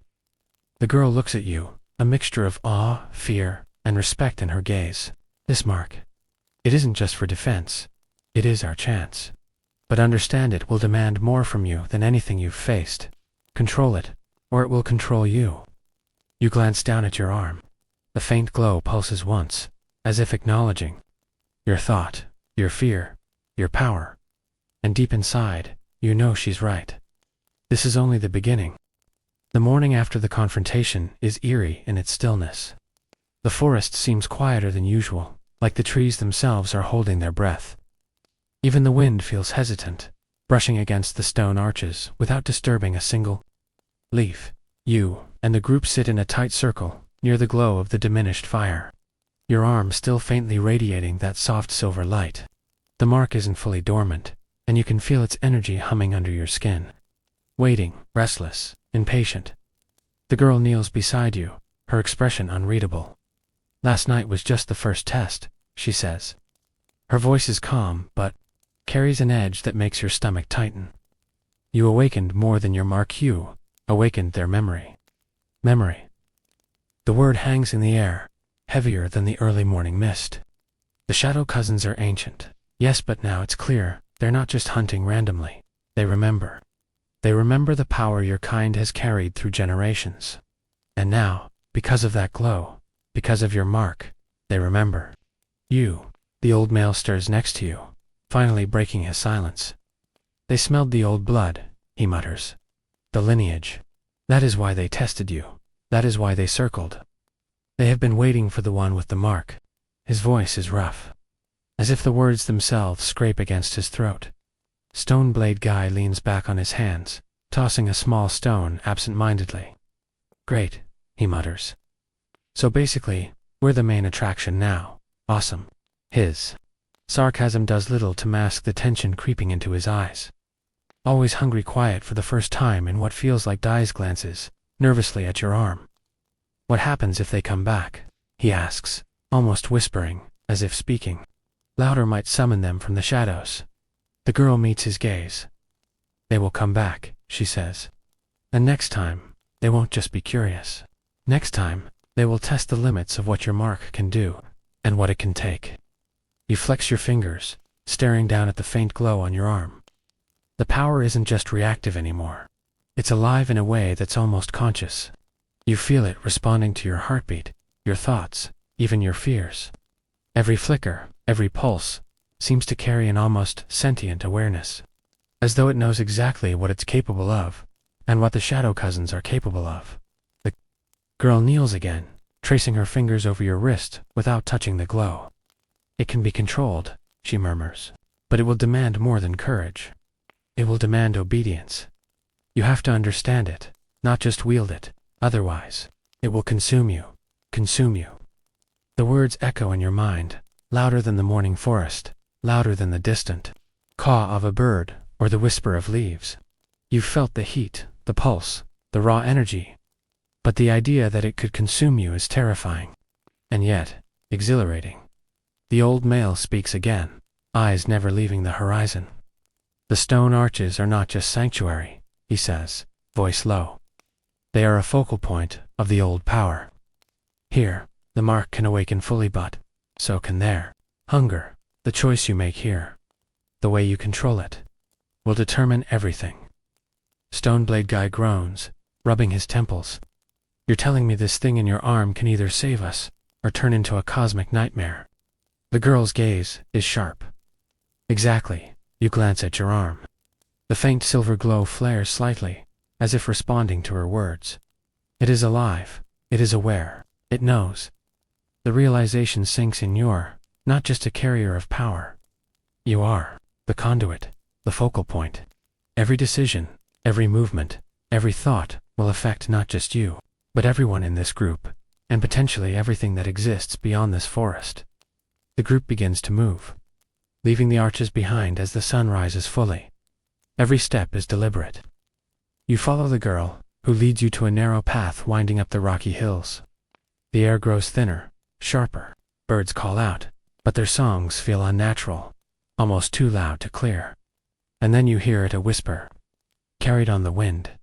At first, you think it's just your imagination. Then, another voice, almost like hundreds, faint, layered, impossible to locate. They are aware, the girl says quietly, her voice tight. They are always aware. And now, they are tracking us differently. That single word sends a shiver down your spine. You glance back. The shadows between the trees seem denser. Not solid, not tangible, but alive in a way that makes your pulse quicken.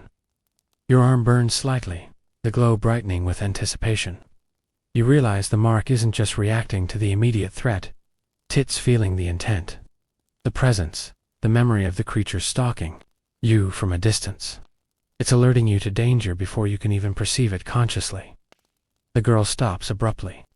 The path ahead opens into a wide plateau, dotted with jagged boulders and shallow depressions. From this vantage point, you can see the forest stretching endlessly, shadowed and thick. But something catches your eye, a flicker at the tree line, almost imperceptible. The girl notices it immediately. She motions for everyone to crouch. Stoneblade Guy tightens his grip on his weapon. The old male mutters a protective chant, tracing symbols in the air with his fingers. The flicker resolves into shapes, figures, moving with unnatural grace, circling the plateau like predators. Their numbers are larger now, not 6 or 7, but closer to 20. The shadow cousins have gathered reinforcements, and all eyes, every single one, seem to be drawn to you. They know, the girl whispers. They've felt your mark across the land. They're coming to test it, and your heart pounds. The silver glow along your arm pulses in time. With your fear, you've never felt anything like this. Power, yes, but power that's sentient, aware, and demanding obedience. It's terrifying and intoxicating all at once. Stoneblade Guy whispers, half joking, half horrified, I think. We're about to get a masterclass in why you don't wander into glowing mark territory. The girl doesn't laugh. She steps closer to you, placing her hand lightly but firmly on your shoulder. Focus, she says. This is what the mark was made for, and you have to be the one to channel it. Do not let them shape you. You shape them. You nod, trying to absorb the magnitude of what she's saying. The wind picks up, carrying with it a faint metallic scent, blood, fear, and something older than the forest itself. The shadow cousins move closer, circling, in silent, deadly arcs. The tallest one locks eyes with you again, and you realize this isn't just a confrontation. It's a test, a ritual, a declaration. Your arm flares once more, the glow surging with energy you didn't know you could command. You feel it responding to your thoughts, your heartbeat, your intent. The mark is alive, and it is ready. The girl steps back slightly, nodding, as if passing some unspoken responsibility to you. Now, she says, voice low and steady. Show them what you are. And with that, you step forward. Not with fear, not with hesitation, but with purpose. Because the mark is yours. And whatever comes next, they will have to face you. The shadow cousins hiss and click, but they hesitate. The air vibrates with the energy of the moment. And deep inside, you know one thing with terrifying clarity. The true trial has only just begun. The plateau feels impossibly vast now, though you know it's just a shallow slope of jagged stone and scrub. The shadow cousins are surrounding you, their numbers greater. Their movements coordinated, like a single predator, with a dozen limbs. They are patient, circling, watching, waiting for the first sign of hesitation, and you. You feel the pulse of your mark, reacting, humming with anticipation, warning you of every subtle shift in the air. You flex your fingers, letting the glow from your arm flare brighter. The silver light stretches outward in waves, pooling across the rocks like liquid metal. The creatures hiss, a harsh metallic sound that vibrates through your chest. It's a warning, yes, but also a challenge. The girl steps beside you, her grip on her spear tight but controlled. Do not hold back, she says. Whatever comes next, let it flow through you. You are the conduit now. Remember that. You choose how it moves. You swallow hard. The pulse in your arm feels almost alive now, thrumming in sync with your heartbeat.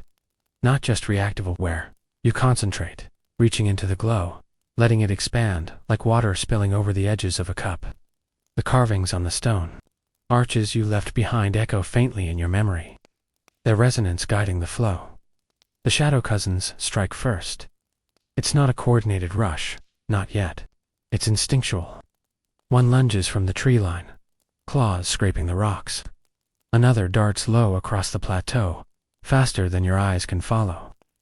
You react instinctively, the mark responding before you even move. Silver light arcs outward, forming a protective barrier around you.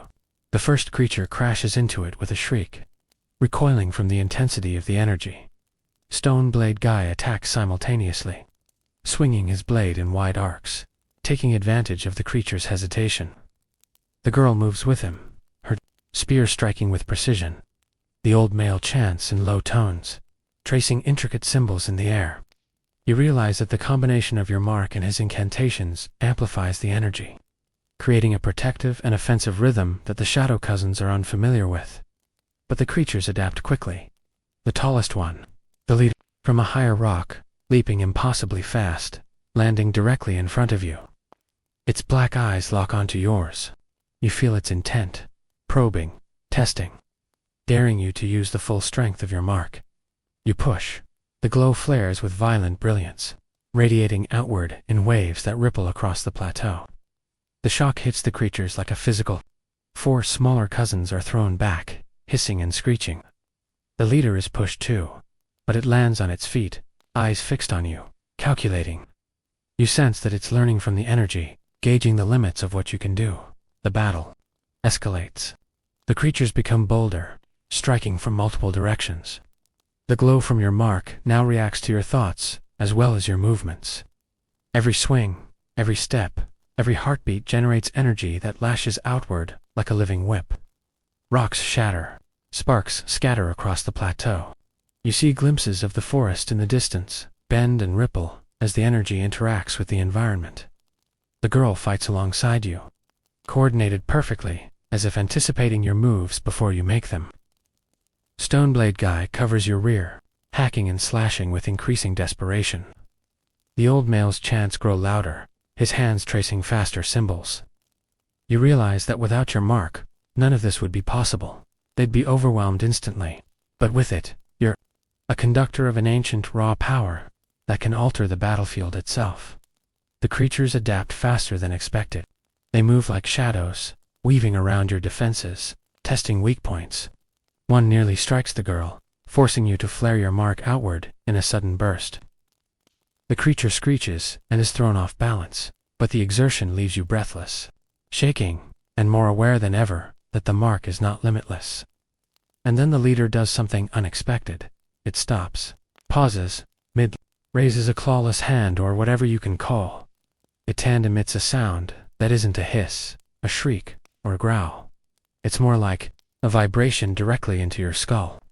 A mental command that reverberates through your thoughts. The glow on your arm flares violently, responding instinctively to its intent. You feel a pull not of fear, but of recognition.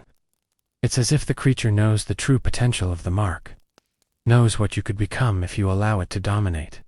You push back, you push harder. The plateau shakes as energy lashes out, waves rippling through the air and stone. The leader staggers back, hissing in frustration and awe. Your companions glance at you, eyes wide. They know what just happened. The mark has grown. You've taken control in a way that none of them expected, and certainly none of the creatures expected. But there's no time to celebrate. More shapes emerge from the forest edge. More shadow cousins, drawn to the energy, drawn to the mark. They move faster than before, coordinated now, understanding the rhythm of your powers. You realize, with a jolt, that this battle is only a prelude. You've demonstrated your power, but you've also painted a target. The girl grabs your shoulder, voice sharp. They're learning. You've shown them what you can do, but they will not stop. You must master the mark completely if we are going to survive the next attack. You nod, breath ragged, body trembling from exertion. The glow of your mark continues to pulse, bright and silver, illuminating the plateau. You feel it whispering, alive, urging you to push further, to control more. And that's when the leader lunges again, this time, not just to attack, but to challenge. The battle has escalated into a test of endurance, power, and will. Every movement, every decision, every pulse of your glowing mark determines not just your survival, but the fate of everyone around you. The stone arches behind you seem to resonate faintly in response. Ancient carvings glowing in faint resonance with the mark. You feel the history, the old power of the place, supporting you. You feel the lineage in your arm, your blood, the claw marks, the energy of countless ancestors converging into this moment. The shadow cousins hiss and screech in frustration. They've never faced anything like this. They've never met a mark bearer capable of commanding their own power so completely, yet still tethered to conscious control. You realize, suddenly, that you are no longer just defending. You are leading this battle. You dictate the rules. You set the boundaries. You control the rhythm, the energy, the flow. And the creatures are responding not mindlessly, not instinctively, but as students to a teacher, albeit unwilling students. Testing the limits of your abilities. The fight is far from over. But one thing is undeniable. The shadow cousins, ancient and relentless as they are, now know that you are no ordinary bearer of the mark. They know that you are different. And in that knowledge, the next encounter, the next strike, will be even more dangerous. You take a deep breath, focusing. Your arm flares brighter than ever, the silver light spreading like molten steel. You are ready. You have no choice but to be. The shadow cousins hiss, circle, and prepare for the next move. And deep inside, you understand, this battle is only the beginning of something far larger, far older, and far more terrifying than you could have imagined. The fight for control, survival, and understanding of your mark is just beginning. The plateau is no longer just a battleground. It's a stage for something primal, something that predates memory itself. The shadow cousins have regrouped, their numbers swelling beyond what you could count in a single glance. The leader stands at the forefront, larger than before, its movements fluid and precise. Its black eyes pierce through the haze of your adrenaline. And you feel, rather than hear, its intent: dominate, test, consume. You tighten your grip on your arm instinctively. The silver glow pulses, responding to your fear, your focus, your determination. Every beat of your heart resonates through it, and the energy courses outward, tangling with the very fabric of the air around you. It's alive, conscious, dangerous, and right now, it's your only weapon. The girl steps beside you, her eyes scanning the plateau. She whispers urgently, "They've learned your rhythm. If you hesitate, even for a fraction of a second, they will strike. All of us will die." Stoneblade Guy grits his teeth, crouched low, ready to strike. The old male mutters chants, tracing intricate symbols in the air that vibrate faintly in response to the mark. Every detail matters. Every motion matters. And then they strike. The first cousin comes fast, so fast your eyes can barely track it. Its limbs bend in impossible angles as it crashes toward you. The mark flares, arcs of silver energy snapping outward like lightning. The creature screeches, thrown back, but the attack is relentless. Others follow, coming from multiple directions simultaneously. Their coordination is terrifying. They are not attacking randomly, they are testing you, probing your strength, mapping your limits. You realize, suddenly, this is not just a physical battle, it is a battle of wills. Every pulse of your mark sends a message. This is my domain, my control, my power. Every hesitation sends a message of weakness, and these creatures, ancient, relentless, unfeeling, will exploit the smallest mistake. The girl lunges at a shadow cousin, attempting to flank you, her spear striking with lethal precision. Stone Blade Guy hacks at another, while the old male's chants begin to resonate louder, almost vibrating through your chest. The mark pulses with the rhythm of his words, and you feel an intense connection between your energy and the carvings of the stone arches you left behind. A deafening screech cuts through the air as the leader lunges directly at you, moving faster than anything natural should move. Its claws scrape the plateau as it attacks, a blur of black and shadow. The glow from your mark flares uncontrollably, arcs of silver energy whipping outward, knocking smaller cousins aside like ragdolls. The sheer force of the energy distorts the air, bending light around you. You feel your body straining, the mark pulling more from your very core than you thought possible. Sweat drips down your face, muscles burn, and yet the energy flows freely, obedient to your will but demanding absolute focus. One misstep, one fraction of doubt, and it could consume you instead. The leader roars, or rather, emits a vibration in your mind, and you feel it probing your consciousness. It knows fear. It knows weakness. It wants to break you. And in a flash of horrifying clarity, you understand, this is not just a fight for survival. It is a trial, a ritual, a reckoning. You push harder.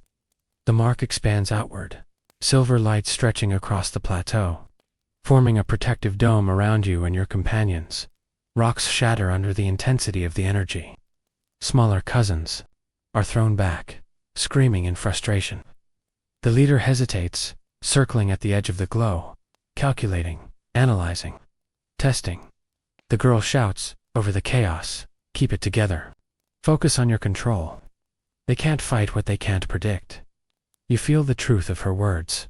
This is not brute force. This is not strength alone. The mark responds to intent, precision, and focus. Every thought you allow into your mind matters. Doubt, fear, hesitation, they feed the creatures. Confidence, clarity, command, they strengthen you. You concentrate fully, letting the mark surge through every fiber of your being. You visualize control, dominance, precision. The glow spreads, a silver storm, over the plateau, searing the edges of reality itself. The creatures screech, recoil, and yet the leader stands, testing, probing, relentless. Then it happens, the first devastating strike. The leader lunges again, claws extended, faster than ever. This time, it's not just a test, it's an assault, meant to overwhelm you. The energy from your mark lashes outward, but you feel the creature's intent, sharp, precise, intelligent. It aims not to kill, but to exploit any hesitation. To push you past the brink, you react instinctively, letting the mark flow freely, shaping it with intent rather than effort. The silver arcs bend around the leader, striking at mid-leap. Sparks of energy clash with the shadows in a blinding explosion. The plateau shakes, rocks crumble. The air tastes metallic, charged with raw power. For a moment, the leader hovers, suspended by the force of your mark. Its screech vibrates through your skull, and then, slowly, it lands, staggering eyes still locked on you. It has learned something, so have you. You realize, breathless and shaking, that the battle is no longer just about survival. It's about understanding the rules of engagement with these creatures. Every move is a conversation. Every pulse of the mark is a sentence.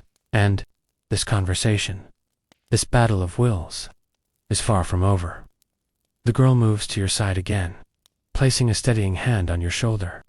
They've felt your power fully now, she says, and they will not forget. You've changed the balance, but so has their strategy. Stoneblade guy wipes blood from a shallow cut, eyes wide. I think I just saw what a glowing arm can do when it's actually awake, he mutters, half in awe, half in terror. The old male nods slowly, eyes scanning the horizon. They are adaptive, he says. They are relentless. But now, they fear something. They recognize what you can do. And next time, they will test not just your power, but your limits. You glance down at your arm. The silver glow pulses once, then fades to a steady hum. You can feel the residue of energy coursing through your veins. Exhaustion presses against you like a physical weight. And yet, underneath the fatigue, there is clarity. The mark is not just a weapon. It is a force of choice, of command, of responsibility. And the shadow cousins, terrifying as they are, will never again see you as ordinary. The plateau falls silent for a moment, broken only by the faint rustle of wind and the distant screeching of the retreating cousins. But in your chest, the pulse of the mark continues, echoing like a heartbeat through the forest, through the stones, through the very air itself. And deep down, you understand. This is far from the end. The shadow cousins will return. The leader will return. And the next encounter will demand everything you are capable of, and more. The trial has begun. The dawn arrives like a slow, trembling breath. The forest around the plateau cast in a muted gold that does little to ease the tension. You and the group are exhausted, muscles burning, lungs still raw from the battle. Your arm pulses faintly, with residual energy, a constant reminder that the mark is alive, conscious, and aware. But there's no time to rest. You can feel it, the pull of something larger, something inevitable. The shadow cousins will return. They are relentless. And now, they are coming not as students, testing a new force, but as hunters ready to challenge everything you've just begun to command. The girl checks the plateau carefully, eyes darting to every shadow.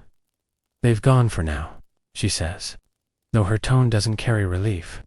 But next time, they won't retreat.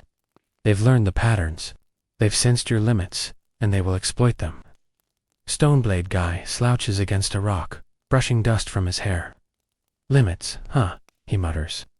Pretty sure we're already at our breaking point. The old male sits cross-legged, muttering softly, hands tracing symbols in the air that hum faintly, a resonant echo of the mark in your arm. You notice the energy is starting to respond to him more fully, almost as if it recognizes his presence as a stabilizing factor. Together, the two of you are forming a dangerous synergy power tuned by knowledge, refined by intent. Hours pass, or maybe minutes. Time seems distorted. The plateau stretches and compresses under the weight of your awareness. You sense movement at the edges of the forest. Not one, not two, but dozens of shapes, sliding silently among the trees. The shadow cousins are returning. And this time, they are not testing. This time, they are attacking. The girl steps close, her hand brushing your arm. Focus on the flow, she says. The mark reacts to intent. Channel it. Let it respond to you, not the other way around. You close your eyes briefly, letting the residual energy settle and pulse in rhythm with your heartbeat. Every breath, every thought, every heartbeat amplifies the glow. You can feel the mark stretching beyond your arm, across your shoulders, through your chest. It is alive in ways you cannot yet articulate, aware of the approaching threat, anticipating it, and then they strike. The cousins surge forward in a wave, moving faster than anything natural. Their numbers are overwhelming, their coordination near perfect. They leap over rocks, twist through the air, claws scraping stone and earth with unholy precision. The leader, taller, blacker, more imposing than the others, moves at the forefront, eyes locked on yours. Its intent radiates like a pulse in your mind. Dominate, overwhelm, consume. The mark responds before you can consciously think. A flare of silver light bursts outward, lashing across the plateau. Creatures are thrown back, screeching. Smaller cousins dive around the edges, attempting to flank, but the glow arcs in controlled bursts, deflecting them without harming the delicate balance of your control. The girl lunges forward with her spear, striking one that attempts to circle you. Stoneblade guy slashes through another, eyes wide with exhilaration and terror. The old male continues his chant, his gestures now synchronized perfectly with the energy emanating from your arm. You feel it, the rhythm, the flow, the connection. Together, you are not just surviving, you are shaping the battlefield. But the shadow cousins adapt quickly. They learn from each strike, moving with increasing sophistication. One flanks from a blind spot you didn't anticipate. You react instinctively, the glow snapping outward like a whip, sending it skidding across the rocks. The leader lunges. Again, faster than before. Claws aim directly at your chest. You push the mark harder than you ever have, pouring every ounce of focus and intent into the silver energy. The plateau shakes. Rocks shatter. Sparks fly as light and shadow clash in a chaotic dance of power. The leader is thrown back, but lands on its feet, eyes blazing with fury and curiosity. The girl shouts over the roar of energy, "You are controlling it. Don't let them dictate the pace. Make them respond to you." You realize she's right. This is no longer just a defensive reaction. You are not merely surviving. You are dictating the flow of the battle. Every pulse, every arc of silver light, every surge of energy is a command. Shaping the movement, testing the limits, probing weaknesses. And then it escalates. The leader roars, or rather, vibrates a sound directly into your mind. It is testing you now, forcing you to push further, to expand the mark beyond simple defense. You feel the energy respond, stretching outward, extending in ways that threaten to overwhelm you. But this is what the creatures want. They want to see your limits. They want to push you to the edge, to see if the mark bends or breaks under pressure. The plateau becomes a whirlwind of silver and shadow. Creatures dart in and out, striking, retreating, circling, testing, probing. Each attack is met with controlled flares of energy, arcs of light that deflect, push, and sometimes trap. The cousins. You feel the strain in your muscles, the ache in your lungs, but you also feel exhilaration, raw, terrifying, intoxicating. The mark is alive, yes, but it listens, it responds, it obeys. You are learning its language, its rhythm, its will. The girl moves beside you again, voice sharp and focused. Now, push it. Show them what it means to challenge you. Do not hesitate. You take a deep breath, centering yourself, and push the mark to its fullest. Silver light arcs outward in massive waves, lashing across the plateau. The cousins are thrown back in a chaotic scattering. Screeches echo as they strike the rocks and each other. The leader hovers mid-air, eyes wide, sensing the full magnitude of the mark for the first time. You realize something terrifying and exhilarating at the same time. The mark is not just reactive. It amplifies intent, magnifies willpower, and feeds on fear and determination alike. Every flicker, every pulse, every wave is a dialogue, a conversation with the shadow cousins. And then the first casualty occurs. A smaller cousin, caught too close to the edge of the energy pulse, screams and collapses, twisted and disoriented. Its screech is deafening, vibrating through your skull. You feel a pang not of fear, but of understanding. Every action carries weight. The mark is powerful, but it is also precise. Misuse, hesitation, or panic could result in catastrophe. The leader hovers again, circling, testing, calculating.